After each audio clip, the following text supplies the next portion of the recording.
हाँ बेटा, कल किसी स्टूडेंट ने हमसे एक क्वेश्चन किया। कोई शिवांग चक्रवर्ती साहब हैं, उन्होंने एक क्वेश्चन किया था कि सर क्या असिस्टेंट पब्लिक प्रोसिक्यूटर और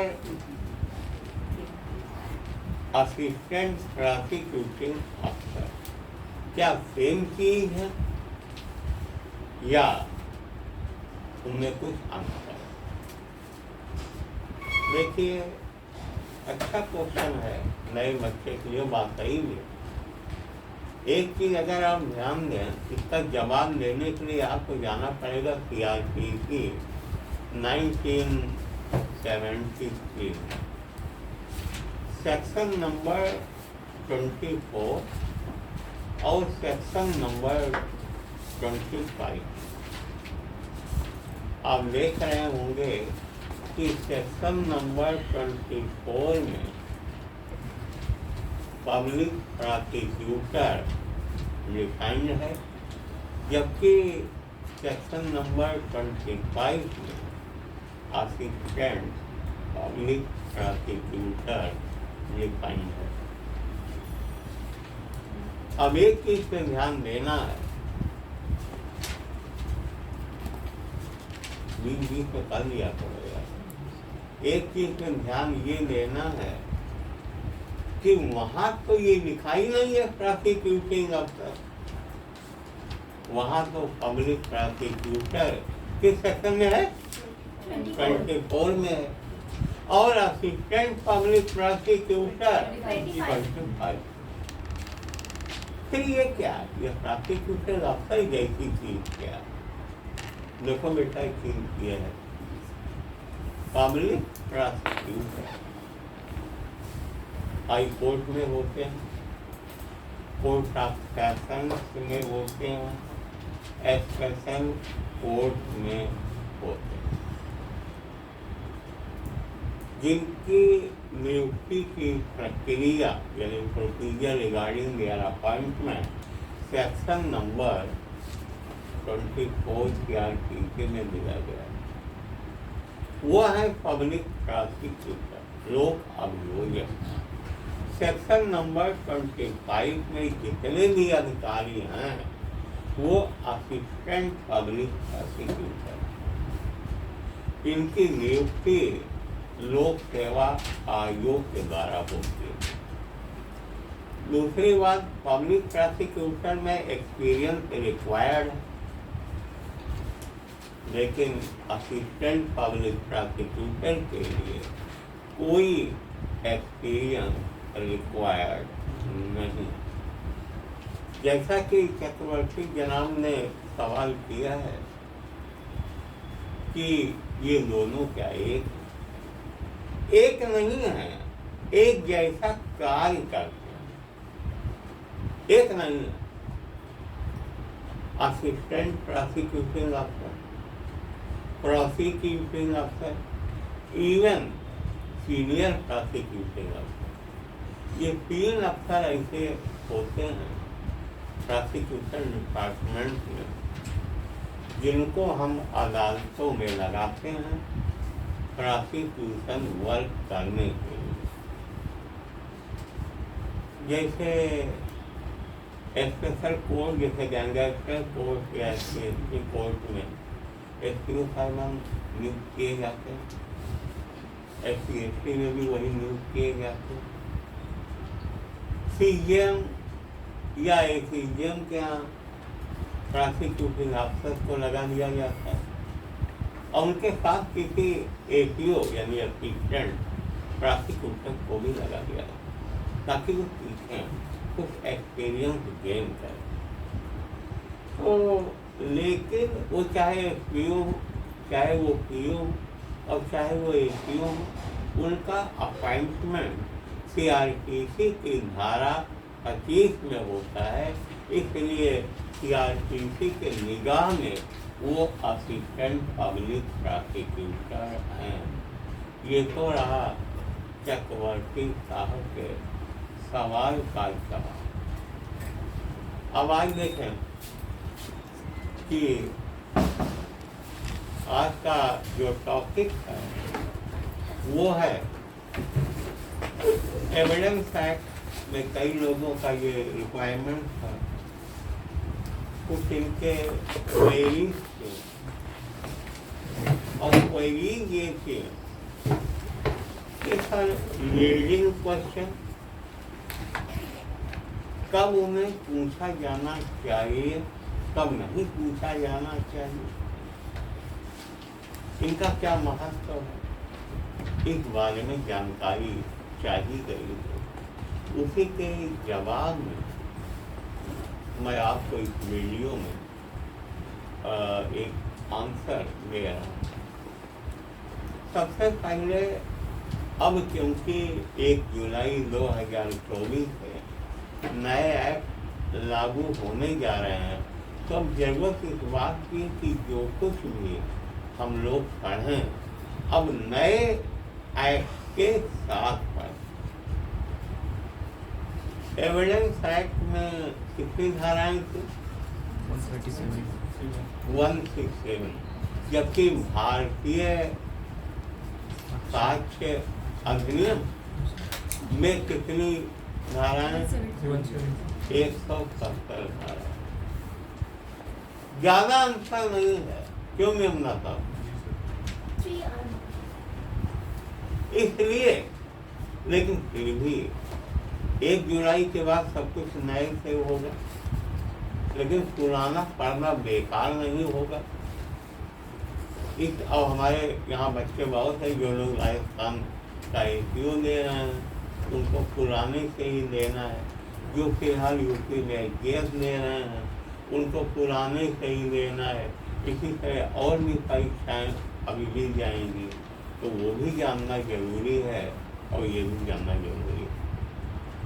leading question Indian evidence act के सेक्शन नंबर 141 में क्या लिखा था? सूचक प्रश्न। जो बोलिए। कोई प्रश्न जो उस उत्तर को सुझाता है जिसे पूछने वाला व्यक्ति पाना चाहता है या पाने की आशा करता है, सूचक प्रश्न कहा जाता है। यानी पढ़िए एक बार आप।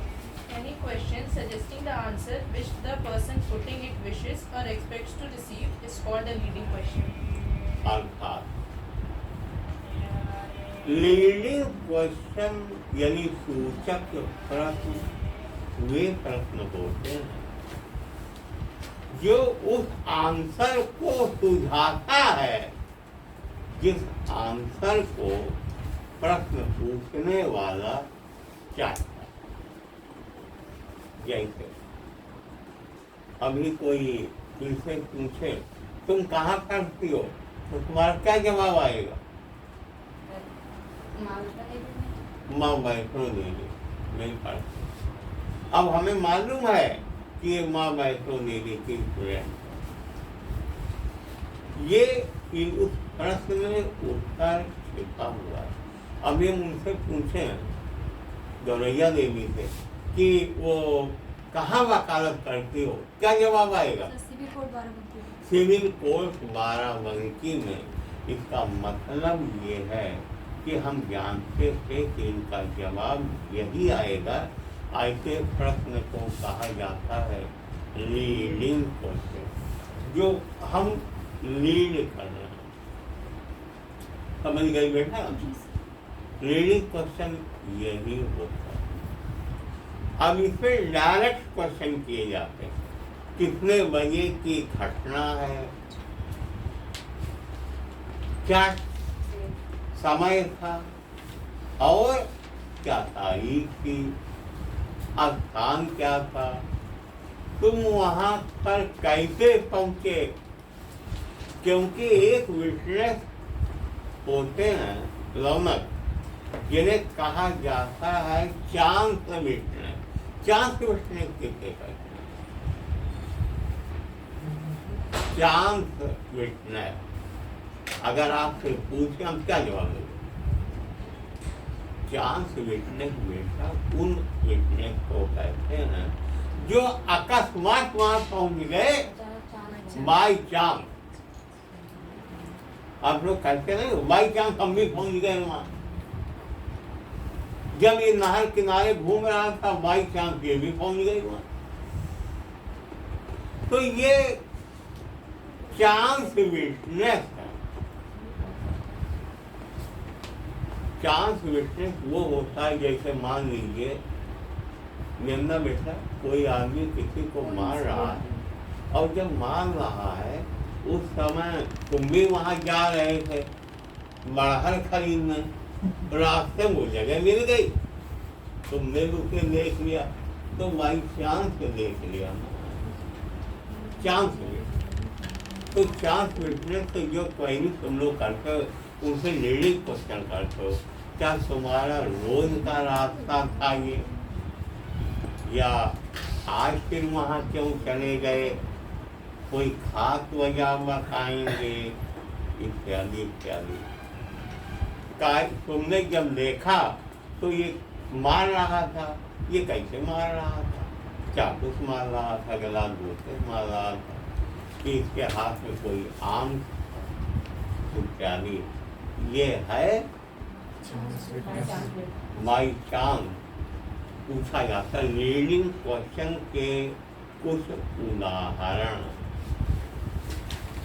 हम जान रहे हैं सुधा जी से कि इनके पैदाइश कहाँ हुई, जब पूछ रहे हैं भाई कहाँ पैदा हुई ये बताएंगे, उत्तर पूछा रहे हैं लीडिंग क्वेश्चन।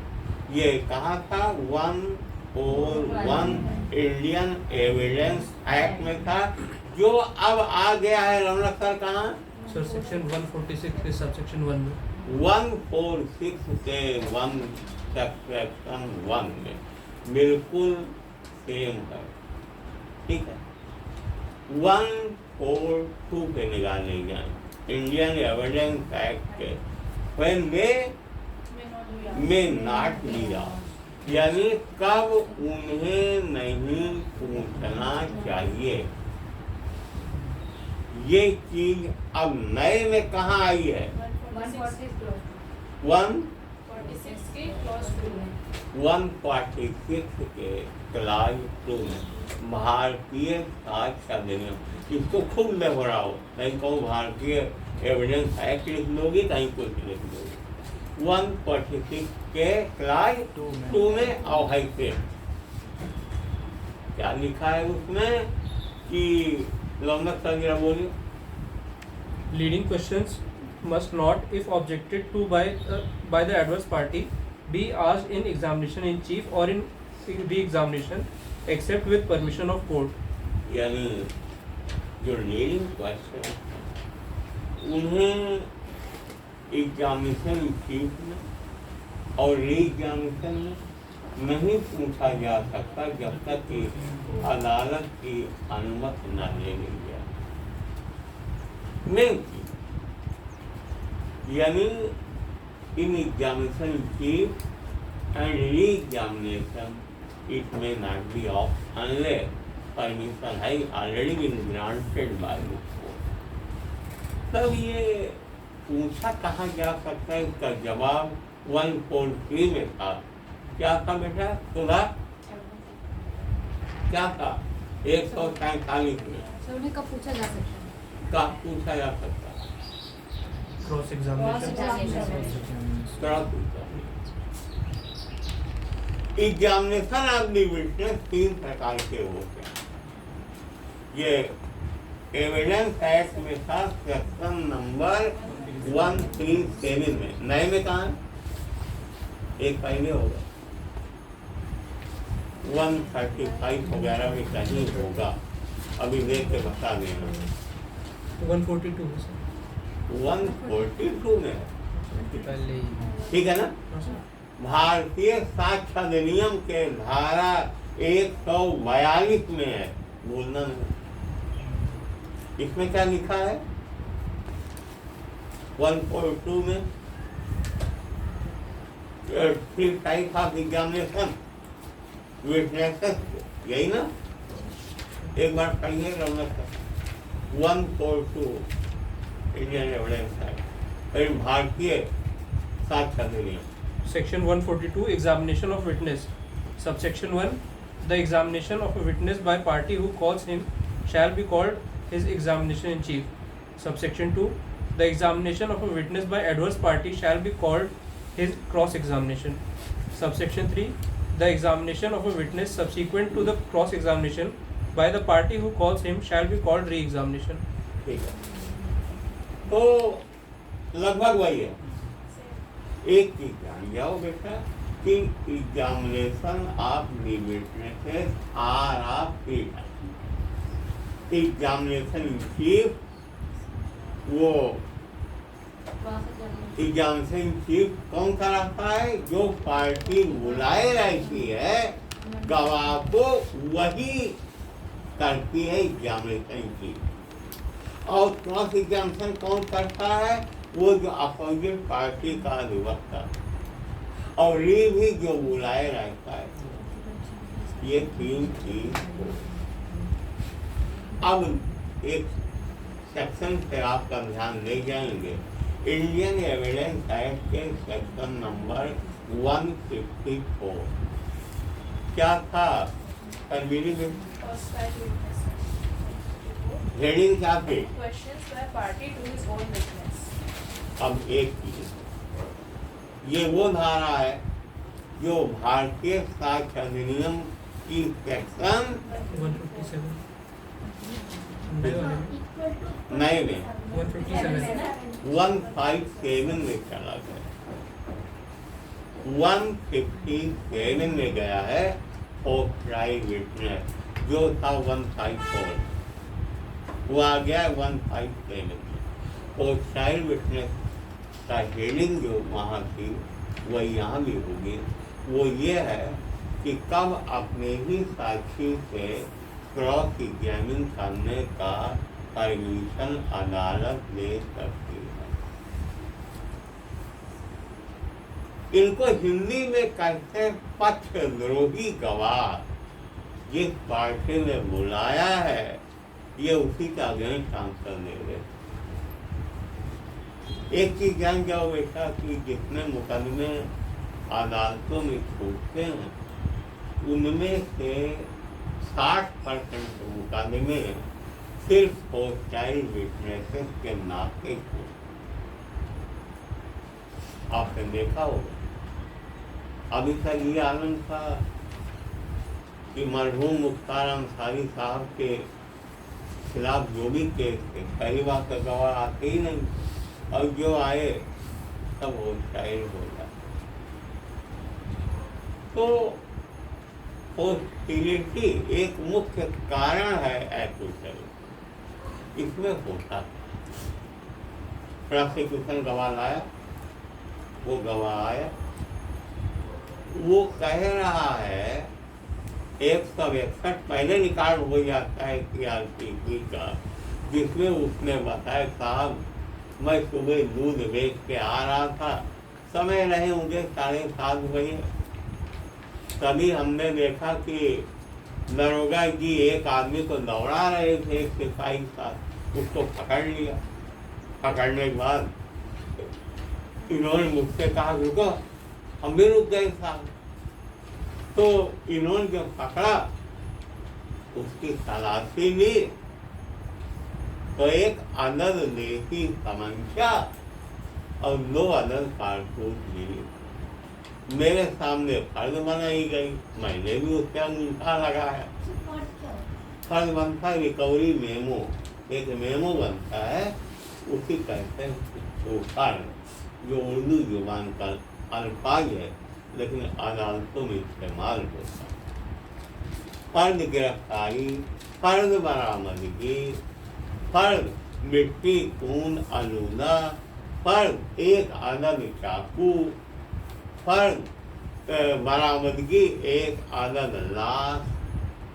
ये तो अब जब उसे यहाँ पेश किया गया वो कहता का साहब हाँ 2 साल पहले की बात है, हम दूध बेच के आवत हैं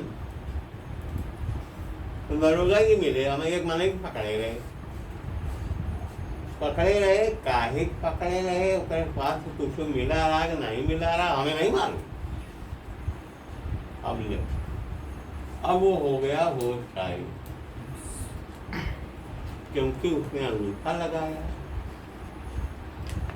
तो अब जब कोई गवाह होस्टाइल हो जाता है तो पब्लिक प्रोसिक्यूटर कोर्ट से इस बात को कहता है कि sir he has turned hostile, so let me grant permission to cross और declare him hostile।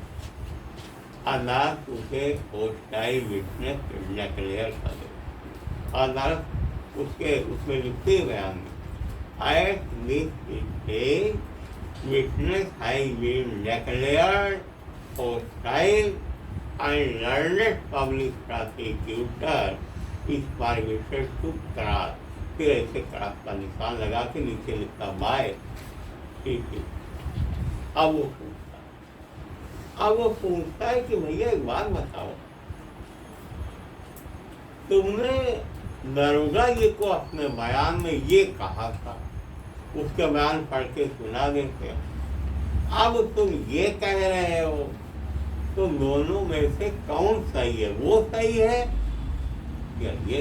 वो कहता साहब हम तो दरोगा जी का कुछ नहीं बताए रहे, अब कैसे लिखने हम नहीं जाने। कारण कि 161 CRPC के बयान में दस्तखत नहीं होता है, लेकिन अंगूठा तो लगाया है। अब उसको फर्द बरामदगी दिखाई जाती है कि भैया एक बात बताओ, ये फर्द बरामदगी है, इस पर तुम्हारा निशानी अंगूठा लगा है, अब बताओ। कई साहब कहते हैं हम मौके पर थे, बाद में पहुंचे, दरोगा कहीं सुनो अंगूठा लगा दो, इसलिए मैंने अंगूठा लगा दिया, मेरे सामने कोई बरामदगी नहीं हुई। अब उसको फिर उसको क्वेश्चन साझा किया था, वो ये कि देखो मेरा कहना ये है कि सारी घटना सही है, तुम्हारे सामने इसकी रिकवरी हुई है, लेकिन तुम मुलजिम से मिल गए हो, इसलिए झूठी गवाही है। वो पहले ही पेशकार साहब लिख लेते हैं, ये कहना गलत है, आगे ये होस्टाइल। लेकिन 154 में खंड लो था ना, सब सेक्शन लो था 154 में, और उसमें लिखा था कि सब सेक्शन 1 में जिसको परमिशन दी गई है वो उसका बेनिफिट ले सकता है जो उसने अपने बयान में कुछ कहा होगा। अब जैसे एक चीज तो फायदा ले लेगा ना कि मौके पर ये थे, आखिर ये कह रहे हैं मैं मौके पे था, इसका मतलब उस तारीख को उस समय में मुलजिम भी वहीं था, दरोगा जी भी वहीं था। अब अगर मुलजिम को वकील साहब कहते हैं कि इसको घर से पकड़ लाए थे, वो नहीं चलेगा, ठीक, उसका बेनिफिट वो देगा। ऐसी लगे आज जान गए 498A 323 504 506 3/4 डाउरी प्रोहिबिशन एक्ट में मुकदमे होते हैं, उसमें पूरा घर वाले समेटे जाते हैं। उसमें तहवीर देखी है वो पत्नी, अब वो कहती मैं शादी होके गई, ये मांगा वो मांगा, सब लोग मिलकर मुझे मारे भी, और कहे मैके भेज दिया जबरदस्ती, कहा कि सब आना कि इतना सामान लेके आना। जाती हूँ वो भी हो जाती है, आजकल क्या कम होगा नहीं। तो फिर आज अगर नहीं भी डॉक्टर फीस तो मांगा जाएगा ना, तो उसका ये सब कुछ 2 तरह की हार्ड सोचते हैं, अब फिर तुम करोगे तो। लेकिन जब सुलह हो जाती है तो क्या कराएगा? अब उसने लिख के दिया है, उसको भी इसकी चेक करनी है नहीं भवरा बेटा, उसको बचाना भी और मामला भी निपटाना है। अब उसको पेश किया था अदालत, आपको बहुत प्रैक्टिकल चीज बता रहे हैं, कल को जज होना है, कल को आपको प्रोसिक्यूटर होना है, या कल को आप सम्मानित अधिवक्ता होंगे। पब्लिक प्रोसिक्यूटर साहब बयान लिखाते हैं, मेरा नाम फला है, पिता का नाम फला है, पत्नी फला की हूँ, और उसके बाद बयान में आएगा मेरी शादी मुलजिम भागीरथ मेघना कुमार के साथ हिंदू रीति रिवाज के अनुसार फला तारीख हुई है। इसके बाद लिख देगी शादी में अगले दिन मेरी रुखसती हुई, विदाई, और मैं ससुराल आई। अब यहीं से उसे प्रण करना कैसे घुमाया जाएगा आप भी जानते हो।